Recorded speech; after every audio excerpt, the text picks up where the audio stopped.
mean, even when you stepping out and making your Mm-hmm. business, it's scary. Yeah. Because, you start thinking, am I going to be able to do it? Am I going to have the money for it? Am I going to be able to survive off of it? But at the end of the day, if it's meant for you, you just have to work at it. I mean,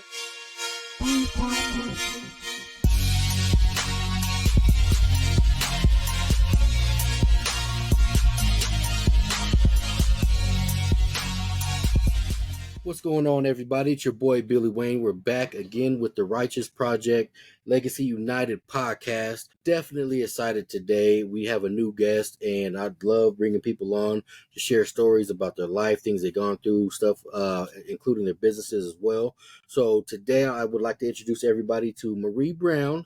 Say hello to everybody, Marie. hi, y'all. That's right, and we're bringing her on today to share, a lot of good stuff with us. Definitely. So what I'm going to do, I'm going to pass it to Marie, let her take it from the beginning, and we're just going to start from there. All right, so go ahead and take it over, Marie. Hey, guys. I am so looking forward to this podcast today. I just wanted to share that I am delighted to have my brand new business as a life coach.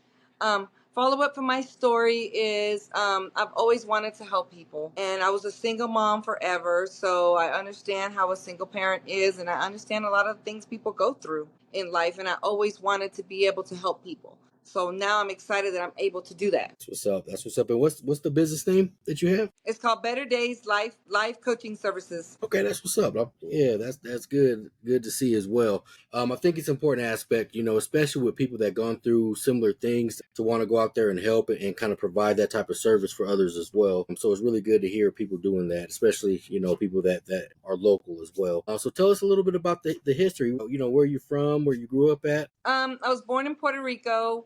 I'm like an army brat. My stepfather was in the military, so we moved a lot. Every 4 or 5 years, we were moving around. I lived in Georgia the most. I lived there for like 17 years before I moved to Colorado. Wow. And I've been here since. So I've been here maybe like going on 16 years. Okay. You say you're from Georgia, huh? Okay, or you moved to Georgia for a while. Okay, I see. Yeah. That's what's up.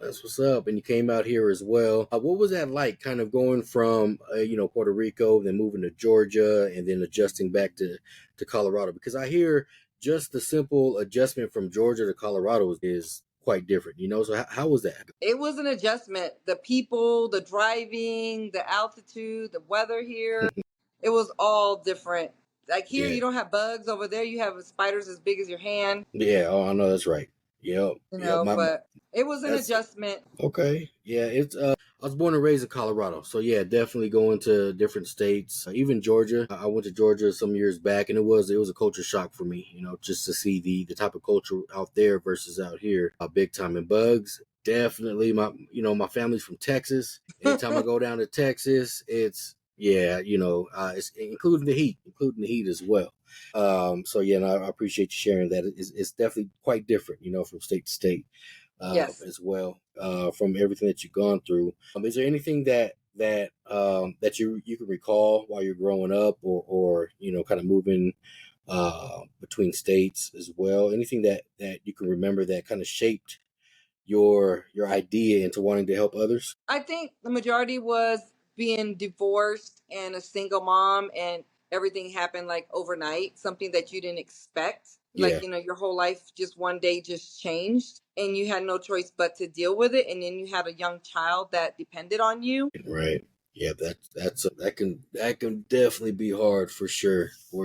So with the business, what kind of outcome do you usually reach for when you assist others? First, well, let me go back a little bit. How long have you been in business, or how long have you done these type of coaching sessions? I started Better Days back in October of last year. Nice. So going on about 9 months, 8 months now. Okay, that's good. And what made you take that leap? Because a lot of people they sit back and they want to start something, but they hesitate, and they say they might not be ready. But what is it that helped you take that action just to get started? I think it was life itself and wanting to help others. And as far as the business aspect, I want to help people, but then I also want to have my own schedule. I am, don't want to have to be on someone else's schedule. So being your own business, you can kind of get up when you want, set your clients up when you want. You don't have anybody telling you what to do, when to go to lunch, and I kind of just want to build my own schedule, and being that I want to help people, I kind of put it all together. That's good.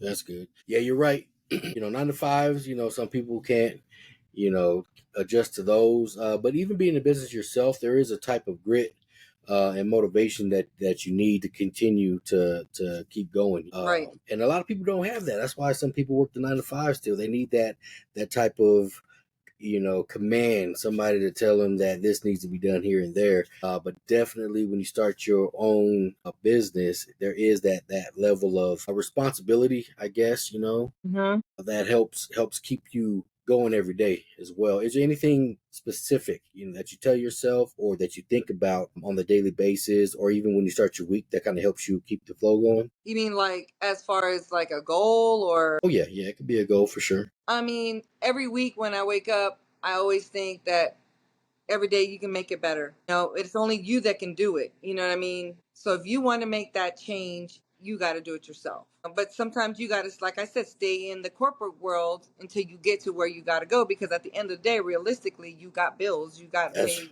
you got Yep. food, you got kids. Yep. But that doesn't mean that you can't move forward while you're still working your 9 to 5. Definitely. No, I agree. I agree. There is, responsibility, and there's two sides to it, right? I mean, some people feel like, no, I don't want to do this 9 to 5. I just want to do this, and I mean, they don't balance the differences, and it makes it difficult, to continue on. But sometimes when you're working that 9 to 5, you're scared to separate yourself from that stability and get over into this area to where it's almost unknown, to where Right. every day you got to make that next step and you got to make that next goal in order to kind of see the picture a lot clearer. And making that separation itself, it's a big task. It's a big sacrifice. Right. So even making that type of leap, it's commendable for sure. For sure, because I'm gonna let you know right now. I still have my 9 to 5, and I have my side ventures that I want to turn into my main ventures. But it's just like you said, taking that extra leap just to kind of separate yourself from that Right. corporate world that I'm still kind of struggling with making that move too. So Right. no, you're definitely correct about that as well. So that's amazing that you're doing that.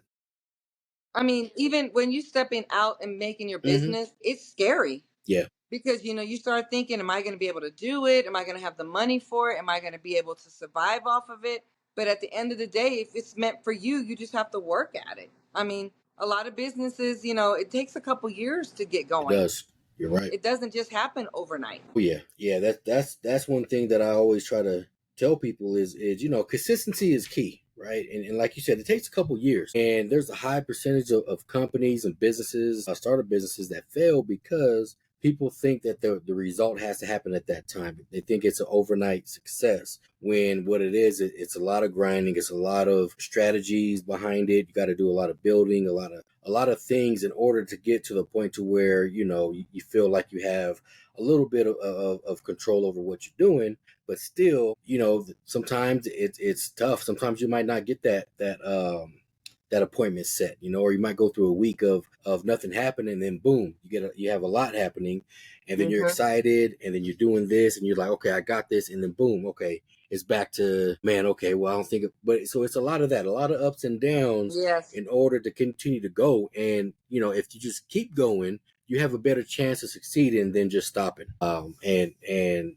if a lot more people understand that when you're going into business, I think there'll be a lot more people that stay in business. But you're right, though, you got to keep going. So I agree with that, big time. So since you started your business from point A to now, has your goal shifted any at all, or have you experienced anything within that time frame that might have made you adjust your strategy, kind of continuing on doing what you're doing? It could be booking appointments, or even gathering certain personnel or events that you want to establish. Any of that stuff that when you first started is a lot different than you're thinking right now. Anything between that time that may have changed? Yeah, definitely. When I first started, I opened up the business and I got my licenses as a, life coach. Then I was like, Yeah, okay, now what?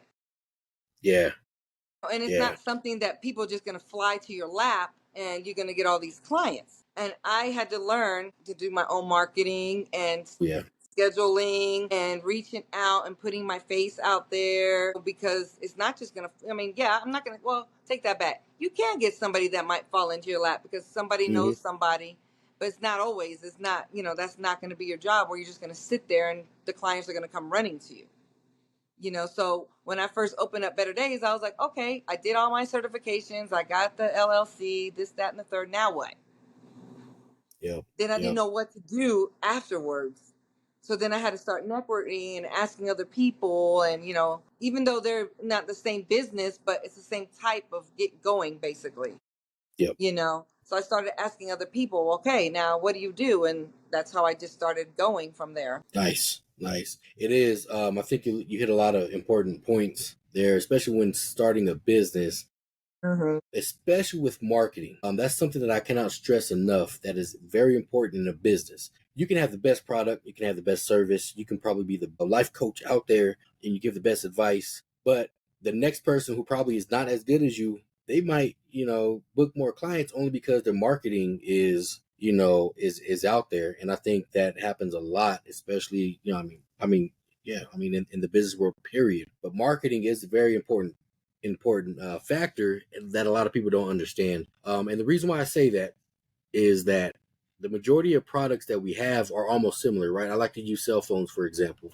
So you have your Android phone, right? Your Samsung, and then you have your iPhone. At the bare base minimum, they take care of what your basic needs are, right? You make phone calls and you can communicate with people, and that's really what they do. But the marketing is what kind of makes people feel like they are different. Price points are the same. You can make calls, you can text, you can download apps. You can do that with both phones. It's just marketing makes you feel like I need to choose this one over this one as well. Right. And that's the same with the services. You got to make sure that you're out there. People know you. People are comfortable with who you are in order to kind of, get to where you need to be as well. Right. But I also learned you got to like what you do. That's facts. I agree. Yes. You have to really like it. Like, I'm a people person. I want to help people. So you got to have that passion. If you don't have it, if you just open up a business and don't really have passion, you're about the money, people are going to see the difference because you're not really helping the people. You just want them money. Yep. So you got to have the passion and want to do what you're doing. Yep. Yep. Right. It is. And that kind of separates you feeling that you're working versus feeling that you're really doing something that you enjoy. If you do it for the money or the trend, because there's money in that trend, you have to work. You have to, feel like you have to do a lot more. But if it's your passion, like you're saying, it's something you enjoy doing more. Will there always be stress in just about everything you do? Yes, for sure. But then you're more satisfied when it's that goal that you're pursuing, that you're passionate about. So. Right. I love that you said that. Like when I had got my first client, I was so nervous because I was like, what am I going to say? What I'm going to do? Right. This, that, and the third. And it just went like a flow. Good. I was all stressed out for nothing. I was just myself. Yeah.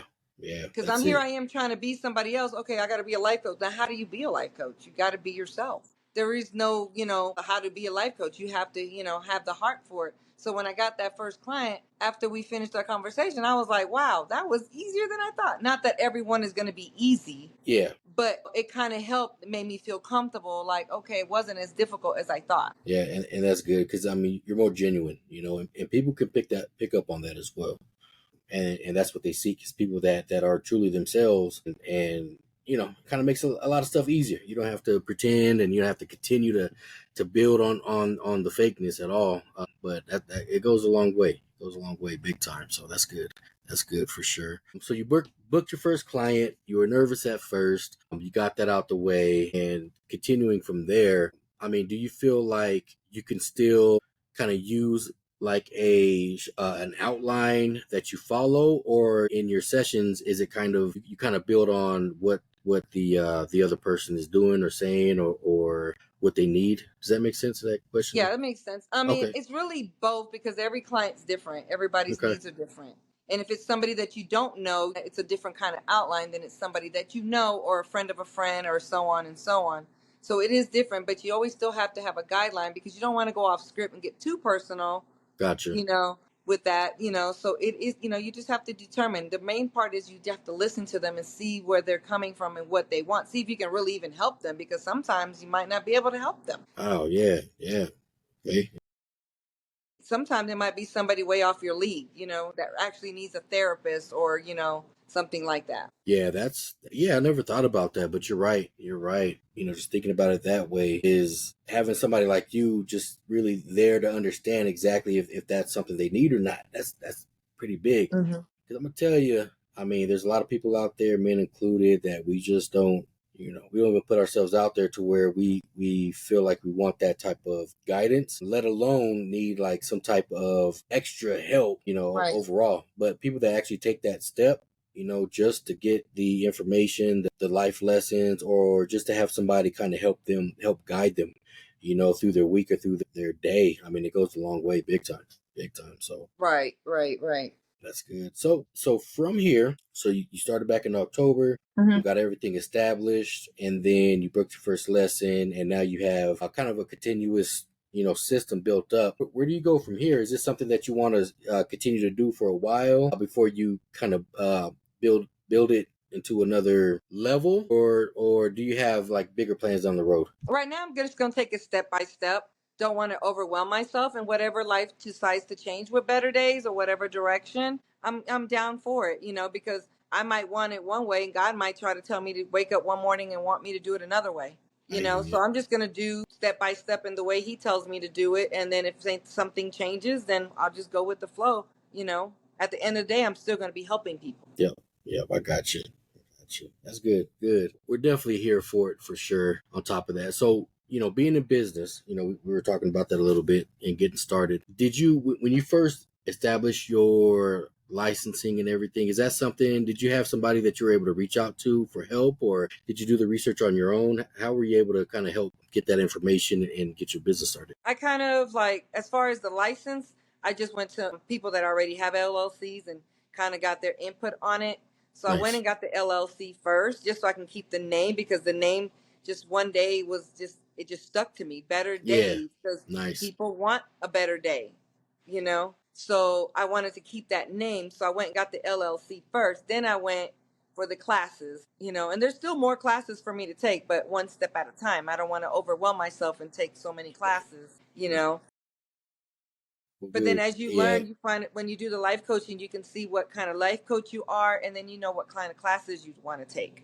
Because there's so Oh, I many got different you. life coaches. Got you. Okay. And yeah, yeah. I mean, yeah, you're right. Just a continuous learning process for sure.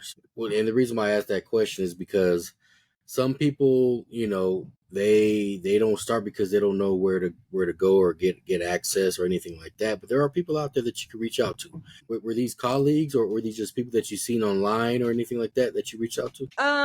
A lot of it was, like I said, my pastor, and as far as the life coaching, my friend Lisa Hardman, and Okay. then I had some people because I work in the medical field already, Yeah. so I kind of use some nurses and doctors that I kind of know, Hey, and that's what's up. go from there, and see what I can do. So I kind Nice. of use my own personal networking to see if I can actually do it. Because I was Nice. scared at first. I was like, what if I do this and it fails? But you know what? If it fails, that means there's something else for me to do. Exactly. Right. Right. Right. I'm happy to hear that. So you utilize your resources that you had around you, Mm-hmm. to kind of help you understand if that's the path you want to take. You took the leap. You registered everything. You got everything set down. Then you had a structure to reach some goals. And here Mm-hmm. you are. Here you are at this point. So that's amazing. It's amazing to hear. Definitely stories like that. It goes a long way, because there are Yeah. people out there that are just trying to figure out how do I get started, or how do I take the next step. So hearing stuff like that's amazing. Big time. Big time. Yeah. All right. And from here, did you have any other stories or anything that you wanted to share? Anything that was truly impacting to kind of set you on this path at all? Like I said, my main thing was I want to help people, because there was times in my life that I didn't have nobody, no one to help me, or maybe that I didn't have anybody, maybe I just didn't go to them, or maybe they didn't understand. Because it's a difference to give people opinion than actually knowing and being walking in their shoes. Yep. It's hard to give somebody advice if you haven't been there. It's mostly your opinion. But if Mm-hmm. you've been there, then it comes from your heart and your experience. It does. It does. And it is genuine, like you said, just being yourself, and I think you're in a position to kind of help people through that way, big time. Big time. So that's good. So yeah, so that's a lot of good stuff, a lot of good content. So if anybody needed to reach out to you, or sign up or register, or or read about what you do, do you have like a website or a contact info at all that you wanted to share? Yeah, I'm on Facebook, Instagram, and I also have email, and I have a contact number too. Okay, yep, no problem. We'll make sure to add that in the description as well for you. So one last question for you that we always ask every guest on here. So if there's anything at all that you can think of that you could have told yourself when you were younger that might have changed your direction a lot sooner, or how you looked at life, or made certain decisions at a certain time, is there anything that you would have told yourself at that time? I think I would have told myself to listen a lot more. Because when you're young, you don't listen. You think you know, and you really don't know. I wish I would have listened to a lot of people who were in my life that was trying to tell me and help me, and I just wanted to do what I wanted to do. Right. And maybe if I would have listened, maybe my life would have been, the way it was. I mean, and when I went through what I went through. Right, for sure. And yeah, I mean, I think that goes a long way. I mean, even today, I'm dealing with teenagers, and my daughter just graduated, and I see that she's I in saw that. Congratulations. Yeah, I appreciate that. But she's in that age range now to where it's like I can still tell you how I think that you should do things, but she's in a period to where she has to make her own decisions as well, and I think that's kind of that struggle.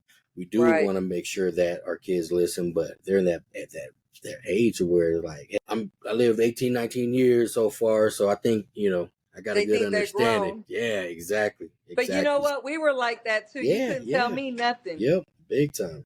And that's what I was just saying. If I can go back, I wish I would have listened to the people who were trying to help me. But I didn't. I just thought I knew better, and I didn't know nothing at that time. Yep. And, there's a couple of ways of looking at that. I mean, we always, sometimes we do feel like we could have listened and did a lot more things different. But at the same time, those experiences kind of shape us into, what we do today as well.